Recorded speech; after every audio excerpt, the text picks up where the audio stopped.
चलो अब बताओ, तुमको खांसी हुई है ना? तो एलोपैथी में कौन सा दवाई खाते हैं? कौन सा दवाई? एस्कोरिल। ओके। और हेम्योपैथी में कौन कौन सा खाते हैं? हाँ, ब्रेनिया। और कौन सा खाते हैं? HS30। अच्छा। और आयुर्वेदिक में फिर क्या खाते हैं? हनी। क्या खाते हैं आयुर्वेदिक में?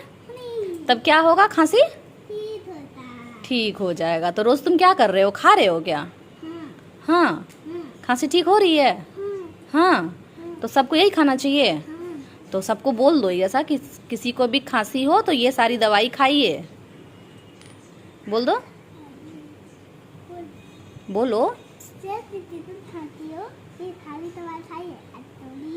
एस्कोरिल,